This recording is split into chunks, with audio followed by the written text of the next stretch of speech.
Hello et bienvenue dans une nouvelle vidéo. Aujourd'hui, on va enfin tester le nouveau fond de teint de chez Huda Beauty. Il s'agit bien sûr du Easy Blur Natural Airbrush Foundation de chez Huda Beauty, donc qui est sorti il y a quelques semaines. Déjà maintenant, ma foi, ça reste un produit relativement récent. Je l'avais pas acheté tout de suite, j'avais attendu de voir des revues et puis finalement, j'ai eu envie de le tester moi-même. J'ai pris la teinte 150 crème brûlée qui, je l'espère, ne sera pas trop claire.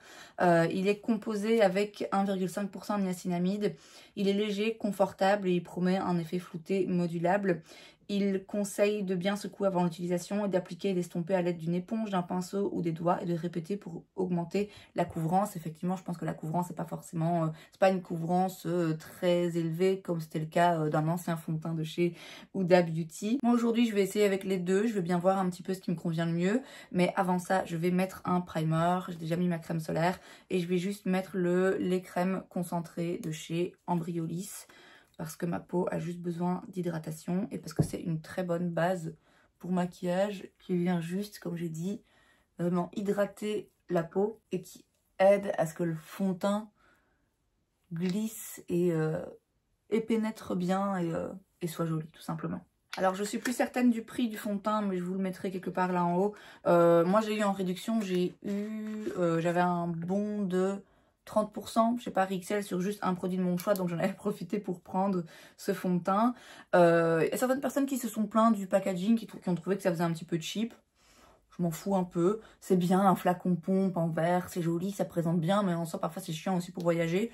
Donc ma foi, moi, ce packaging, ça me fait ni chaud ni froid. Maintenant que je l'ai bien mélangé, je vais en verser sur ma palette et on voit qu'il est effectivement assez fluide et on voit qu'il est...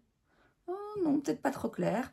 On va donc tester ça. Je vais utiliser donc mon pinceau de chez It Cosmetics. J'essaye de bien saturer mon pinceau et de bien répandre la matière sur celui-ci. Et c'est parti. Alors comme toujours, hein, là comme ça en première application, ça a l'air beaucoup plus clair parce que j'ai pas mal de rougeur. Mais en vrai, par rapport au cou, je pense que ça match assez bien. Par rapport à mon corps, oui c'est un peu plus clair, mais... toujours le cas, et de toute façon je vais réchauffer plus tard. Hein.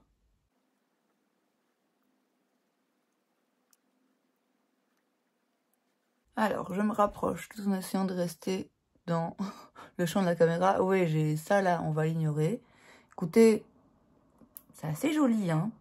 C'est assez couvrant pour moi. Je dois dire que ces derniers temps je m'éloigne un petit peu des couvrances hyper intenses. Je veux dire, mes rougeurs sont camouflées. Je pense pas que ça va complètement faire disparaître cette horreur là, mais en termes de couvrance, ça me suffit amplement. Ça reste joli. C'est vrai que c'est assez joli ici. Alors, est-ce que mes pores sont effacés? Vous le verrez sans doute pas hein, avec la ring light. Est-ce que mes pores sont effacés? Non. Ceci dit, moi je vois quand même la différence. C'est effectivement... c'est pas lissé non plus, parce qu'on garde de la luminosité. Mais ça a un effet un petit peu... oui, un petit peu floutant, c'est vrai. Je vous dis, pas de pores complètement comblés. C'est pas un primer avec du silicone, hein, et ça va pas remplir les pores et les faire disparaître. C'est pas un effet non plus de lissage complet où vous avez la peau vraiment bien veloutée, parce que je vous dis, c'est un peu, pas lumineux, mais ça garde la luminosité. Mais, oh, il y a une vraie différence, hein. Il y a vraiment une vraie différence. Alors, est-ce que c'est en soi beaucoup plus floutant qu'un autre fond de teint du même genre? Ça, j'en sais rien. Mais, moi, ce que je vois de ce côté, j'aime bien. Franchement, je trouve ça très joli. Et écoutez, je vais même pas utiliser le Beauty Blender de l'autre côté, parce que je préfère avoir un make-up qui soit uniforme, surtout mon visage aujourd'hui. Je continuerai de le tester. Hein. De toute façon, vous savez, quand je teste un produit, je le teste plusieurs fois. Et donc, sans doute que dans un autre test, eh bien, j'essayerai de l'appliquer au Beauty Blender pour voir ce que je préfère.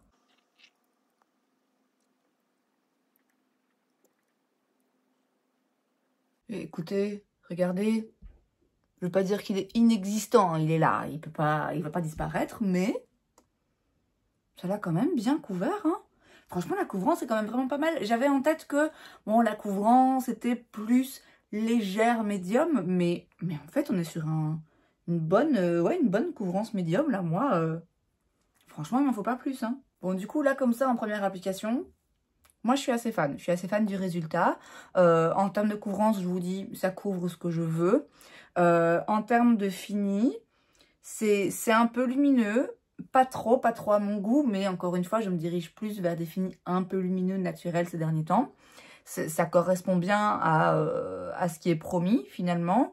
Et effectivement, ça embellit ma peau. Ça a vraiment embelli ma peau. Et c'est vrai qu'il y a parfois des fonds de teint qui, seuls, sans primer, sans poudre, vraiment quand on les met seuls, au premier abord, ne rendent pas la peau plus jolie, mais juste couvrent ce qu'il faut, sans avoir un effet vraiment embellissant. Or là, oui, je vois que ma peau est plus jolie. Ma peau est plus jolie et ça a l'effet auquel je m'attendais. Ça n'est absolument pas miraculeux hein, en termes de pores. Je veux dire, je les vois, je sais qu'ils sont là. En même temps, je tiens pas à les faire disparaître complètement non plus. Ils sont là, ils font partie de ma peau et heureusement qu'ils sont là d'ailleurs. Mais de manière générale, oui, j'ai quand même l'impression que mon visage a un peu lissé et mis en valeur. Alors, est-ce qu'il est léger, confortable? Oui, moins léger que ce à quoi je m'attendais peut-être quand même. J'ai l'impression de le sentir quand même sur ma peau. Après, voilà, c'est un fond de teint, forcément, on le sent. Donc peut-être, ouais, moins léger, moins imperceptible que par exemple celui de chez Fenty que j'ai testé récemment ou le fond de teint stick de chez Dior.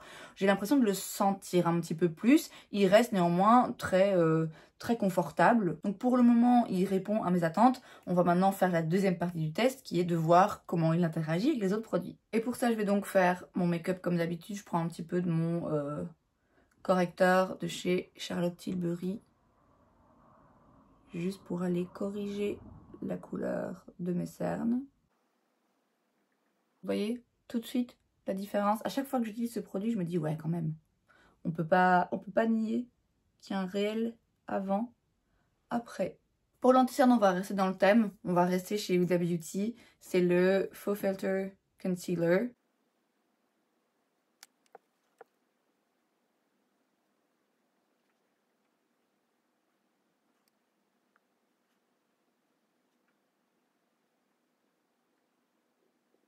Alors, ce que je remarque déjà, puisque quand je mets de l'anti-cerne, je fais des grimaces. Ce que je remarque déjà, c'est que il file un tout petit peu dans les plis.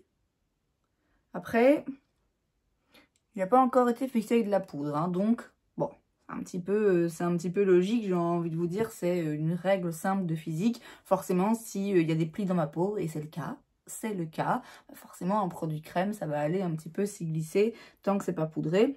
Ça reste minime, mais je le note quand même. Pour le bronzer, je vais rester sur des produits crème et liquide, puisque même si je vais poudrer mon teint, je ne veux pas non plus exagérément le poudrer parce que je voudrais bien voir ce que donne le fond de teint. Alors en le poudrant un peu quand même parce que ce serait injuste de ne pas le poudrer du tout et après de dire il file dans les plis, vous voyez. Mais je vais voir ce qu'il donne pour justement les jours où, et c'est souvent le cas, j'ai pas forcément envie de mettre une tonne de poudre sur la peau, où je veux garder un effet naturel.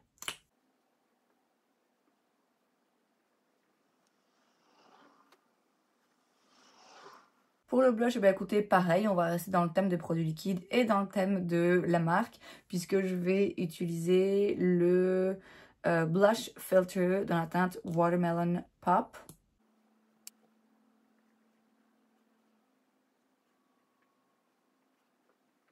Ah, j'avais oublié à quel point il sentait bon et à quel point il est joli, surtout regardez comme il s'est bien estompé.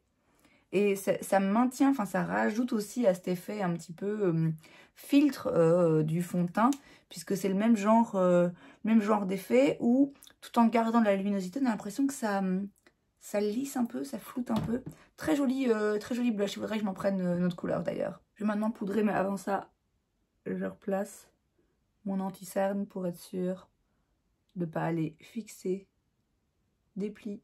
Et comme poudre, je vais utiliser, dites-le tous en cœur, la poudre de chez Givenchy dans l'harmonie numéro 4 mousselines acidulées. Poudre dont vous savez je raffole mais que je ne recommande plus du tout depuis qu'ils ont changé de formulation.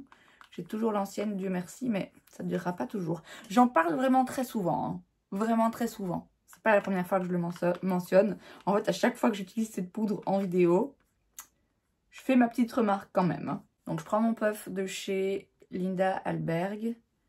Je viens en prélever. Et j'hésite pas à retirer un peu l'excédent sur la main parce que je veux pas trop de poudre non plus. Parce que plus le temps passe, moins le dessous de mes yeux l'accepte, bien que cette poudre est particulièrement jolie et flatteuse. Regardez, regardez à quel point c'est beau. Ça m'énerve, ça m'énerve. Je comprends pas ce qu'ils ont été faire là pour la 10e fois. Donc j'en mets un petit peu sur les zones qui vont avoir tendance à briller un petit peu plus vite chez moi. Je passe vite fait un pinceau sur lequel il n'y a rien du tout. Juste pour m'assurer quand même qu'il n'y ait pas trop de poudre. Et vous vous en doutez, je vais mettre un petit coup de spray. J'arrive au bout de mon spray, de mon deuxième mini spray de chez Charlotte Tilbury. Là du coup j'avais racheté un grand, un qui sont dans les réserves. Donc je vais essayer de bien l'incliner pour avoir le petit fond qui reste. Donc je me rapproche pour qu'on voit le résultat. On garde de la luminosité. Après vous l'avez vu, j'ai pas mis une poudre hyper matifiante non plus. Et j'en ai pas mis beaucoup. C'est fait exprès parce que je veux garder cet effet naturel. Pour moi c'est pas un brillant, ouais, un petit peu grassouillet qui me dérange. Pas du tout. C'est vraiment juste lumineux mais joli. Je vais voir comment ça tient parce que c'est le genre de luminosité qui effectivement peut virer en cours de journée et devenir un petit peu grassouillet et un peu désagréable même sur le visage hein, finalement. Mais pour le moment, là moi le résultat, je le trouve vraiment très très joli. Donc je vais aller faire le reste de mon make-up hors caméra. Pour info, là, il doit être entre 9h et 9h30. Et puis, je reviens vers vous quand j'ai terminé pour refaire un petit point. Bon, on se retrouve, il est maintenant 10h. J'ai terminé mon make-up, j'ai mis mes boucles d'oreilles. Je me suis dit qu'on allait rester dans le thème hein, de Huda Beauty. Et j'ai mis une petite pastèque. If you know, you know. J'ai été filmer une autre vidéo entre-temps. Et donc, voilà maintenant que le maquillage est... que le fond de teint est sur moi depuis un petit moment. Voilà à quoi il ressemble. Écoutez, pour le moment, tout se passe bien. En même temps, ça fait jamais qu'une heure. Hein. Tout se passe bien. Rien à signaler. Le fini est toujours joli, lumineux, sans l'être trop. Il n'a pas l'air de bouger et je le sens plus. Au début, je le sentais un petit peu. Alors, il sèche pas complètement. Après, vous avez vu, hein, j'ai pas poudré partout. Donc, il sèche pas à 100%. Il laisse sûrement pas sans transfert en même temps, j'ai pas besoin de tous mes fonds de teint, ça sans transfert, mais là je le sens plus. Là ça me laisse le même, la même impression de pas d'avoir rien sur la peau, on va pas aller jusque là, mais d'avoir quelque chose d'assez oui, agréable et confortable effectivement comme ils le disent. Donc je vais aller faire un petit peu ma journée, vaquer à mes occupations et puis j'essaierai de vous refaire un point plus tard pour voir comment ça a évolué. Alors il est maintenant 17h15, donc ça fait plus de 8 heures que j'ai le make-up. Donc je pense qu'on peut déjà faire un bon petit check-up et voir un petit peu comment il a vécu, comment il a survécu à cette journée. Alors, à l'endroit où reposent mes lunettes, j'ai essayé de frotter, il y avait un petit amas de matière. Et du coup, j'ai tout enlevé, il y a 2 grosses traces rouges. Écoutez, j'ai jamais trouvé de façon, je sais qu'on peut poudrer excessivement pour éviter de trop bouger, mais il n'y a rien à faire. J'ai des lunettes, donc si je les retire, bah oui, forcément, ça a retiré un petit peu le fond de teint qu'il y avait autour. Bon, pareil, autour de mon nez, je me suis mouchée, pardon, on est en novembre, donc voilà. Sinon, le reste, le menton ici, ça s'est un peu effacé parce que, de nouveau, on est en novembre, du coup, je rentre un petit peu ma tête dans mon écharpe, du coup, ça frotte. Mais écoutez, à part ça, je trouve que sur aussi bien les joues que le front, puisque je vous dis menton et nez, voilà, avec le temps, forcément, ça va partir un petit peu plus vite. Je trouve qu'il a bien vieilli et finalement, c'est pas tellement... c'est plus tellement filé dans les plis. J'avais peur que au fur et à mesure de la journée, ça fasse vraiment des lignes assez prononcées. Mais en fait, pas du tout. Au début, c'est rentré un petit peu parce que voilà, une matière crème, elle va aller se faufiler là où elle peut. Mais une fois que j'ai poudré, en fait, c'est resté très joli. Alors oui, j'ai le front qui brille un peu, mais c'est pas une brillance qui, moi, me dérange. C'est pas une brillance que je trouve grasse, c'est juste assez naturel. Et je remarque que sur les joues, particulièrement là où il y a le blush, c'est vraiment doublement flouté. Hein. Ce blush, vraiment, il a un effet assez floutant, assez lissant, un peu impressionnant et très joli tout en restant naturel et un peu lumineux. Mais bref, on n'est pas là pour parler du blush. En termes du fond de teint, mon avis est que là, comme ça, en tout cas, je le trouve très joli. L'application m'a beaucoup plu. J'ai testé le pinceau. La prochaine fois, je testerai le Beauty Blender pour voir un petit peu ce que je préfère. Mais à mon avis, je vais aimer le pinceau pour la petite couvrance que j'ai en plus. Mais je l'ai trouvé très facile à travailler dans le teint. Il a très bien réagi et coopéré avec les autres produits que j'ai rajoutés par-dessus. Il a bien réagi à la poudre aussi, parce qu'il y a parfois des fonds de teint qui donnent un effet bizarre une fois qu'on les poudre. Ça n'a pas été le cas, même si j'en ai mis peu. Il a eu, dès le début de l'application, j'ai trouvé un très joli fini, un très joli résultat qui, effectivement, est un petit peu lissant et floutant. Je répète, c'est pas un fond de teint qui va effacer vos pores, en tout cas pas comme ça en tant que tel. Maintenant, clairement, si on utilise une base avec du silicone et que par-dessus on utilise une poudre hyper floutante, ça va aider, hein. Mais comme ça, en tant que tel, c'est pas un fond de teint qui fait disparaître vos pores, mais on ne demande pas ça non plus. En tout cas, moi, je ne demande pas ça à un fond de teint. Je sais que c'est pas forcément possible, mais ça a un effet effectivement un peu floutant, embellissant, vraiment embellissant, et sans combler, masquer les pores, ça donne un fini plus joli à la peau tout simplement. Donc très joli en première application et très joli sur la tenue, sur la durée aussi, même si bon voilà, comme tous les fonds de teint que je mets, il n'y a rien à faire. Moi à la fin de la journée, je me suis mouchée, j'en ai un petit peu qui a disparu, mais globalement ce qui est toujours à 100% sur mon visage, alors déjà bon, le menton c'est un peu parti, mais ça s'est estompé naturellement, c'est pas non plus comme si j'avais une grosse trace. Et ce qui reste partout sur mon visage est resté très joli et est resté frais. Donc franchement, très très contente de ce fond de teint. J'ai rien à dire de négatif, vraiment pour le moment il me plaît beaucoup. Je vais continuer à le tester évidemment et on verra s'il se retrouve dans les tops et flops ou si simplement c'est un beau fond de teint sans plus. Mais pour le moment, je suis assez impressionnée et je dois dire que le résultat, surtout sur les joues, alors que moi j'ai quand même pas mal de pores apparents ici, le résultat pour le moment m'impressionne. Et c'est donc tout pour cette vidéo, j'espère que ça vous a plu.